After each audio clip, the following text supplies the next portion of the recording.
முருகன் சுப்பிரமணியான்னு சொல்லுவோம், கார்த்திகேயான்னு சொல்லுவோம், செல்லமா குமாரான்னு சொல்றாங்க. அதிசயமான ஒரு பெருப்பு. பார்வதிக்கு ஒரு குழந்தை பெத்தணும்னு ஒரு ஆர்வம். ஆனா அது சிவனால அவளுக்கு கொடுக்க முடியாது. என்னதுக்குன்னா அவனும் மனித ஜாதிக்கு சேர்ந்தவன் இல்லை. அவனுடைய விந்து ஒரு மனித பெண் கருவறையில வளர்றதுக்கு வாய்ப்பு இல்லை. ஒரு யாகம் நடக்கிறப்போ சிவனை அவனுடைய விந்து எடுத்தான். அதே எடுத்து தீயில போட்டான். அக்னில விழுந்த விந்து பார்த்து அங்க இருந்த அப்சர ஸ்திரீர் இந்த 6 பேர் அந்த விந்து எடுத்தாங்க. அவர் கூட அவர் கருவறையில 3.5 மாசத்துக்கு மேல வச்சுக்க முடியல. அந்த 3.5 மாசத்தை ஒரு பிந்தம் பெத்துட்டாங்க. அவர்னால இது நம்ம முடியாதுன்னு விட்டுட்டாங்க.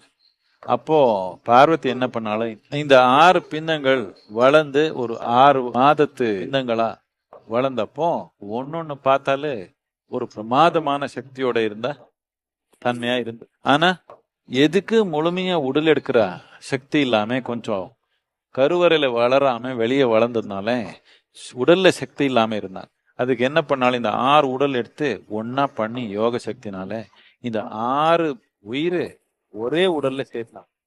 6 உயிர் ஒரே உடல்ல இருக்கிறதுனால தான் நமக்கு அவன் 6 முகான்னு சொல்லுவோம்.